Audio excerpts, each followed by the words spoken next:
With the Royal Rumble literally tomorrow, I thought it'd be as good a time as any to go through the entire match card and give you my predictions as to who I think will win each match. And for the Royal Rumbles, I will also be going through who I think will be the Iron Woman and Iron Man of each match, who might have the most eliminations of each match, and who might be in the Final Four, and the runner-up of both Rumbles. So, let's get into it. Kicking off the night, I have Drew McIntyre versus Sami Zayn for the undisputed WWE Championship, and I think this is a perfect way to start the night in a sense because you have your hometown hero kicking off the night, and then it leaves room for him to join the Royal Rumble match later on in the night, most likely the main event. Men's Royal Rumble match always seems to be the main event, so I am assuming, again, it will be the main event, and it probably should be with how much star power is actually in that match this year, so, and the possible returns that might be coming. So, with that being said, though, I definitely do think that Sami Zayn and Drew McIntyre kicking off the night is a great way to kind of really get the Saudis into the entire event right away. So, although it will be with Heartbreak, I definitely do think they're not going to overdo it with the Heartbreak on this entire PLE card, and I will get into that in a little bit. But right now, I definitely think they want to kickstart Drew McIntyre's run with this championship in a strong way, and letting that be against Sami Zayn in a very hostile environment as with Saudi Arabia, because they all seem to love Sami Zayn because Sami is a little Saudi, so it's a great way to just get the crowd to hate Drew almost immediately, even though I gotta be honest, I really don't know if there's any other place in the world that really hates Drew that much, because I love Drew. So I thought it was entirely deserved when he won, and I was so happy to see him win that 3 Stages of Hell match.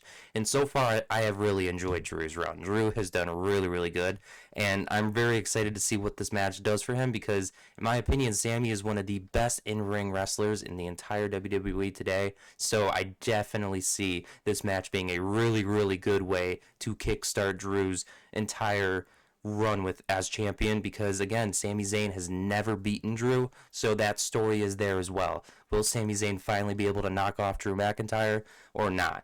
But in my opinion, I don't think he will. I think Sami Zayn is going to lose, and Drew McIntyre is going to retain the WWE Undisputed Championship. And that, in my opinion, is the correct decision to make here. There is no reason to have his run end this early. I think Drew McIntyre should be holding this championship into WrestleMania, and perhaps even further than that. I definitely think Drew is somebody who they can easily let have this championship for a good amount of time. If that made sense, please let me know. I don't know if what I just said made any sense, but anyway, please, Drew McIntyre should be holding this championship into WrestleMania, because there is no reason why he should not be. Cody Rhodes does not need to get this championship back, and honestly, the story of Cody Rhodes chasing his championship again is way more interesting than Cody Rhodes just walking into WrestleMania as champion. And albeit last year was not a great example of how Cody Rhodes should not be champion heading into WrestleMania, because the John Cena thing didn't really work out the way WWE wanted it to, so that's not a really great way of putting it. But at the end of the day, I do think letting a different champion walk into WrestleMania is a good idea, and I think it'll keep things fresh, and it'll allow fans to actually be more excited for what could come during WrestleMania season. And yeah, that's all I really got. With my second match of the night, I have the Women's Royal Rumble match, and I don't think they're going to kick off the show because of the way Saudi Arabia is with the women, so I definitely think it'll be in the middle of the card, and I think it's a great way to break up the heartache matches between Drew McIntyre and Sami Zayn. Sami Zayn not winning the WWE Championship, and then AJ Styles possibly retiring to Gunther.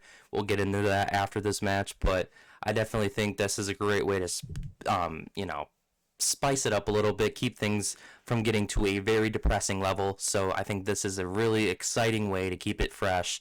And with that being said, we'll kick things off with the Women's Iron Survivor of this match. I have 4 names that I put down for this, so let's get into it. First and foremost, I have Alexa Bliss. Alexa Bliss has been somebody who's been kind of doing things for her own lately. Her best friend, Charlotte Flair, has not been really around for her lately. Kind of seemingly looks like a very tense situation between the two of them where they're not on the same page. So we could easily see them not being on the same page in the Royal Rumble match, where maybe one or the other eliminates them, or something accidental happens between the two of them where they both get eliminated or something. There just is a miscommunication, but that I think will happen towards the end of the Royal Rumble, and I think Alexa Bliss is a very strong dark horse to be the Women's Iron Survivor. Another name I have is Asuka. I think Asuka has been kind of somebody who's just been slept on in a sense. I think she is a name that people just tend to forget could easily be the Iron Survivor. I think she is someone who they have been trying to kind of put in the back of your mind the last few Raws where they are going to do anything that's possible to have her survive in the Royal Rumble match for a long period of time. Like Kairi Sane, I don't even know if she's in the Royal Rumble. She's been I don't even know. Kairi Sane has not even declared for it, but yet she's seemingly saying that she's going to do everything possible to keep Asuka in the Rumble and have her win it. So you never know. Kairi Sane might be like under the ring or something, and when Asuka needs help, Kairi's right there to help her. So you never know, but I think Asuka is a really strong dark horse to be the Women's Iron Survivor. Next, we have Lyra Valkyria. I think she is definitely someone who needs to have a stronger performance in the Royal Rumble. Last year, she got eliminated quite early. I think she only survived like 10 minutes. That is not something you would expect from the Intercontinental Champion. And she got eliminated from Ivy Nile, I believe, and they have not done anything with Ivy Nile. So it almost felt like they were going to be pushing Ivy Nile with that. And I think they set up a match with Ivy Nile for the Intercontinental Championship. Ivy lost, and we haven't seen her since, in a sense. That's kind of what it felt like, and for my opinion, I definitely don't think that was a great idea. I think Lyra should have been a strong contender for the Iron Survivor last year, and this year I think she is definitely a strong contender for it. She hasn't done too much as of lately, so I definitely think this is a good thing to kind of put her name back out there again, and although she has been with Bayley, I definitely think Bayley and Lyra will have a strong performance, and I think Lyra is probably going to last the longest out of them both.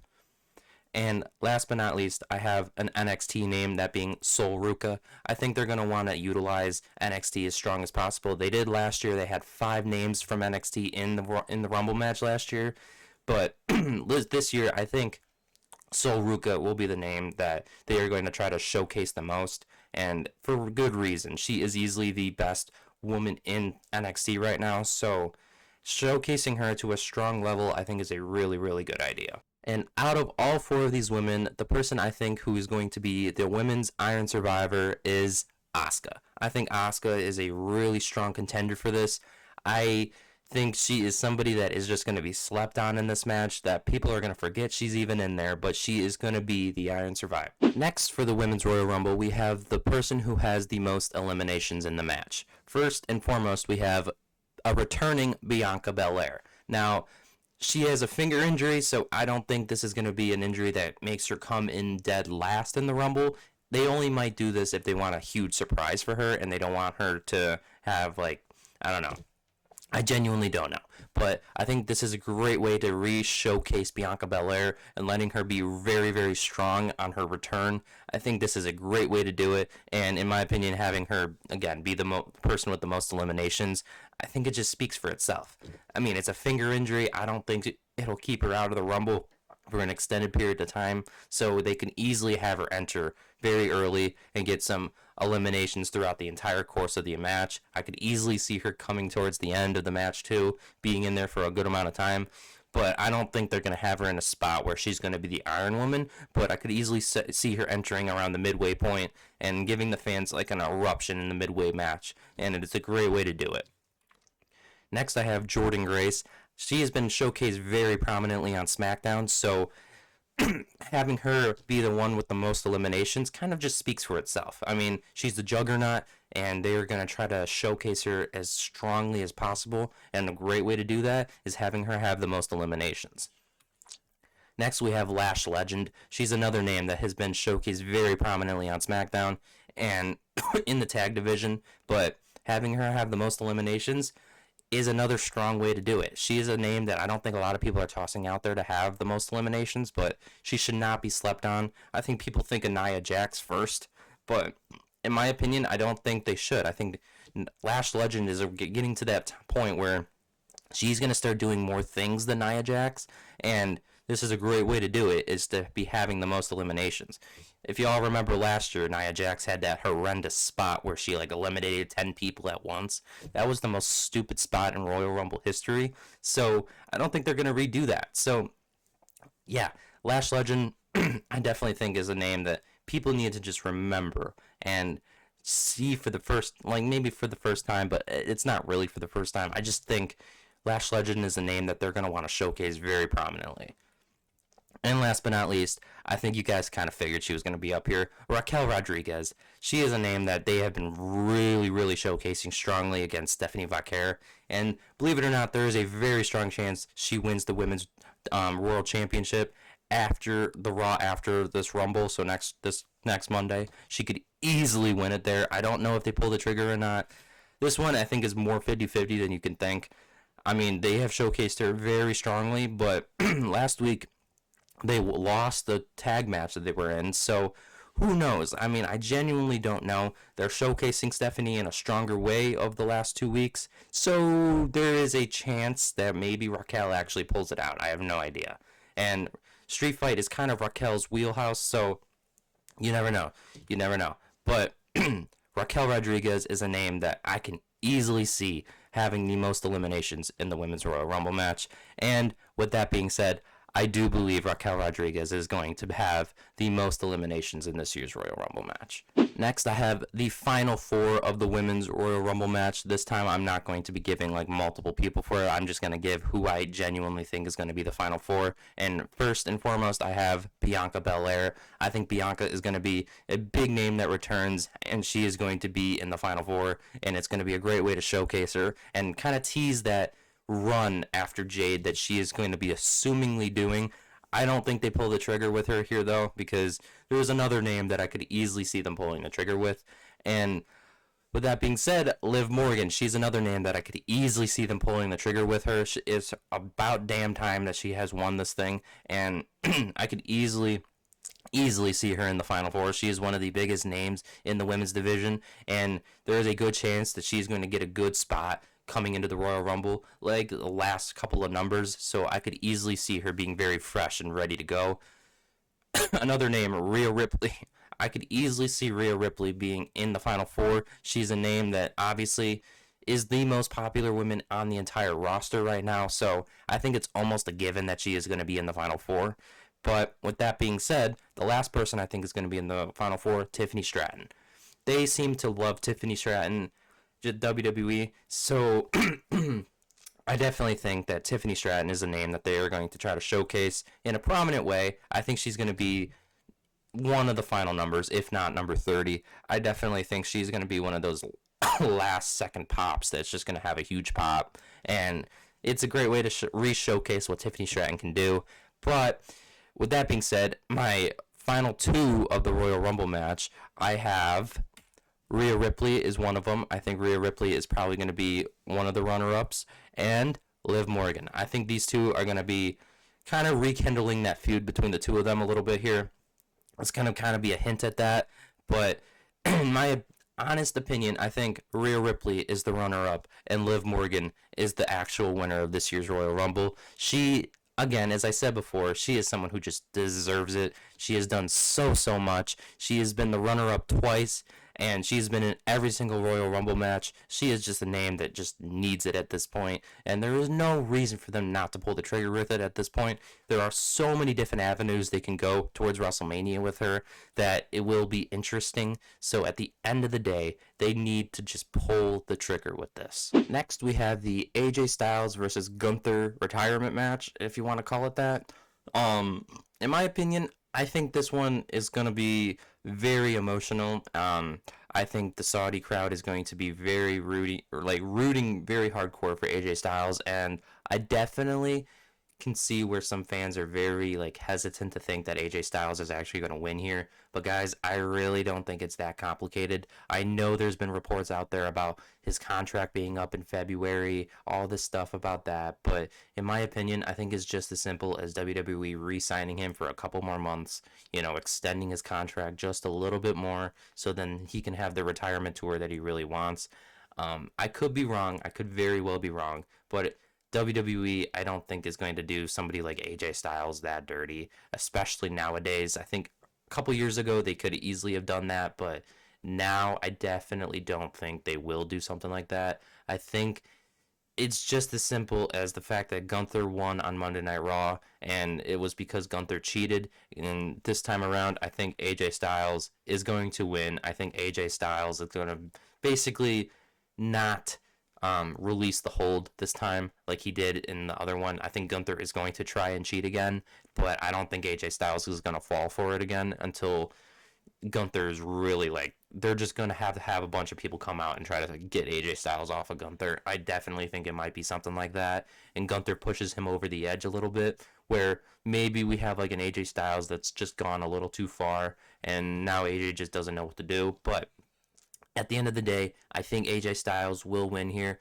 and I think it'll probably lead towards a third match, either at Chamber or at WrestleMania. At the end of the day, I definitely see them probably pulling the trigger with it at WrestleMania, where AJ finally retires, but they're going to have something for AJ to do in the meantime. So I could easily see AJ maybe entering the Elimination Chamber, or since he's won this match and the Men's Royal Rumble hasn't happened yet, he'll enter the Royal Rumble, and so will Gunther, and maybe they'll both eliminate each other. Who knows? But at the end of the day, I do think AJ Styles will win, and he will not retire come the Royal Rumble. I just think we are overthinking it a little bit, and that's exactly what WWE wants you to do. With all these dream matches the last few weeks, I definitely think they are trying to tease the fact that he is retiring, even though he probably isn't. They're probably really trying to get fans to overthink it at this point. But again, I could be wrong, and maybe they really are just having him, go out the way he wanted to go out, facing all the names that he hadn't gotten the chance to face in a while. So, or yet, like CM Punk. So, who knows? Maybe I'm wrong, but at the end of the day, I definitely think AJ Styles is going to win against Gunther at the Royal Rumble tomorrow. And now for the main event, that being the men's Royal Rumble match. And first and foremost, we are going to kick it off with who I believe will be the Iron Survivor of the men's Royal Rumble match. And for my first selection that I have for it is a returning Chad Gable. If you guys have seen his Instagram stories, you will see that Chad Gable is absolutely jacked out of his mind, and he's always been jacked, but oh my god, he is a whole nother level of shredded right now that I could easily see them thinking that Chad Gable can definitely last for a long period of time. I think Chad Gable could have returned a couple of months ago, if you ask me. With the way he's looking in the gym right now, I could easily assume that he could have returned a couple of months ago. So they wanted him to get into as peak of condition for the Royal Rumble so he can be in it for a longer period of time and actually look solid in it. I definitely think they want to showcase Chad Gable in a different way coming up here. So what better way to do that than starting with the Royal Rumble and being the Iron Survivor? But next I have Cody Rhodes. I know it's definitely one of those just really, but hear me out. Cody Rhodes, I could easily see being the Iron Survivor because I don't think he has done it yet. He's been midway, he's been the 30. I could now see him being number 1 or number 2 for whatever reason. But yeah, I mean, he's someone else that he's chasing his championship. I could easily see them wanting to pull the story of he gets all the way to the end and maybe he loses. Because in my opinion, I don't think he wins. But yeah, he could easily get to the end and be the Iron Survivor and just tell that story of heartache that he made it the distance, but then just couldn't pull it out at the end. So they could easily tell that story. Everyone's gonna hate this one. Logan Paul. Logan Paul, I definitely could see being the Iron Survivor. He's just one of those names where he's a cockroach, and I definitely think he is going to be a cockroach in this Royal Rumble. I could easily see him making it all the way to the end and being the longest lasting Vision member. I could easily see him entering 1 or 2 and being in there. I mean, they might want a heat magnet in there the entire time, and a great way to do that is Logan Paul. Now, in my opinion, if Dominic Mysterio was not injured, I would have put him in this spot, but he has been injured and out for the last month or two, so I wanted to put Dom in here, but I just don't see them pulling that with Dom. I think Dom might be in there maybe 20 minutes, not even, and it probably will be towards the end of the Rumble, so there is no chance that he's going to be the Iron Survivor. I just don't think they're going to pull that trigger with him. But my last spot, Obafemi. I think Obafemi is going to have one of, if not the strongest showing at the entire Royal Rumble out of everyone there. All matches. I think Obafemi is going to look the strongest. He is going to easily be really, really strong in this. I think he's going to last a long amount of time. I'm assuming he'll have a ton of eliminations. It will be really, really good for Obafemi to look this strong. I just hope to God they do not ruin his, like, big triumphant, like, coming out onto the main roster. I could easily see them ruining it. So I really pray to God they don't do that. And they actually have a strong showcase of Obafemi come this Royal Rumble tomorrow. But with that being said, who do I believe is going to be the Iron Survivor? Well, unfortunately, I believe it's going to be Cody Rhodes. I think that story is just there for the taking, and I think they're going to go the easy route with this one. Unfortunately, I'm not a huge Cody Rhodes fan, but at the end of the day, I can respect how good he is. And yes, he is really, really good, and he's somebody who probably needs to be at the Iron Survivor at this point. I mean, there's a lot of people out there who do it and who don't do it, and he's somebody who probably should do it at this point. So I think Cody Rhodes is a great name to do it, and he definitely should go not the entire distance, but he should definitely go for a long period of time, like almost an hour. I think he should be in there. Next, we have the person who has the most eliminations in the Royal Rumble. And first and foremost, we have Brock Lesnar. Everyone's most, popular guy. I know you guys hate this guy. I'm not a big fan of him either. But at the end of the day, man, a Brock Lesnar in a Royal Rumble match just speaks for itself. If he's gonna be in there, you best believe he's gonna have some of them, or one of, if not the most eliminations. He is just a name out there who's always gonna be that way. He's somebody that is just always gonna be a sleeper to have the most eliminations, because when he comes out there for the first time, typically 4 or 5 guys are already out of the match before the next person comes in. So yeah, I definitely see that happening here. But yeah, I don't want to see it, but at the end of the day, it very well could happen. Next, we have Braun Breaker. He's another one that I believe is going to be showcased very strongly in this Royal Rumble match. Unfortunately, I really did not want to see him in the Royal Rumble match. I wanted them to do a little bit more with him being suspended, but unfortunately, we're seemingly have like a Paul Heyman overtaking Adam Pearce situation going on. So, yeah, we'll just have to see how that goes. But yeah, Braun Breaker is another name that I could easily just see being in that situation to get a ton of eliminations, and I could easily see them pulling the trigger with that. Another name, Jacob Fatu. Granted, I went back and forth with this one because I believe Jacob Fatu and Cody Rhodes are going to be basically going at it the entire time that both of them are in the Royal Rumble match. I could easily see them just locking eyes and going at it.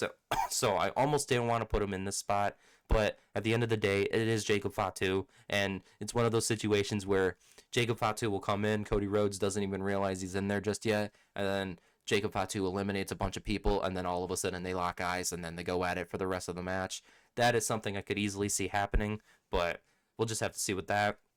And last but not least, I had already hinted at it, but Obafemi is another name. He 100% should have at least 5 eliminations, if not more. He should at least start with that.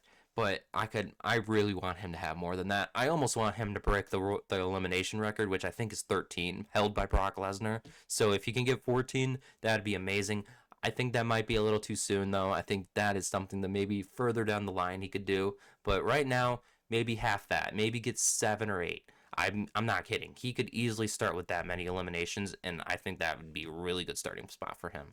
But with that being said, yes, Obafemi, in my opinion, is going to have the most eliminations come this Royal Rumble, and I think it is the right decision to make. And honestly, maybe eliminating a Brock Lesnar will do him wonders, and maybe it'll set up a match for him and Brock Lesnar at WrestleMania. Although I think there is definitely things that we'd rather see Obafemi do. I definitely think this is a great way to put Obafemi over and destroying the Beast Incarnate in Brock Lesnar. Yeah, I think it just speaks for itself. That's a great idea too. Next, we have who I believe is going to be the final 4 of the Men's Royal Rumble match. And first, we have Braun Breaker. I think Braun Breaker, Paul Heyman's already alluded to it, that Braun Breaker is going to have a strong run and he's going to do whatever it takes for Breaker to win the thing. So I can easily see Braun Breaker being in the final 4 here. Next, we have Cody Rhodes. As I said before, I think Cody Rhodes is going to go the distance. There is like little to no belief that he's not going to do it. I think he's definitely someone that if he's not 1 or 2, he's going to be 3, 4, or 5. I mean, he's going to be right there. He's going to be a name that's just in that match for a good period of time. And another name, Jacob Fatu. If Cody Rhodes had not been eliminated by the Final 4, it is because Jacob Fatu is not out of the Royal Rumble yet. And I do believe that something is going to happen between the two of them, and this is a great way to kind of keep the world title picture alive in a sense, because these two are the ones that are going for the Drew McIntyre's WWE Championship, and they're the ones who really are having a strong showing for it. So what better way to showcase them than both of them being in the Final Four? But I think everybody can remember who else just declared for the Royal Rumble. Roman Reigns. I think Roman Reigns is going to be somebody who, if Obafemi does not eliminate Brock Lesnar, it's going to be Roman Reigns who eliminates Brock Lesnar, or Roman Reigns eliminates Obafemi before the Final Four. It's going to be something like that.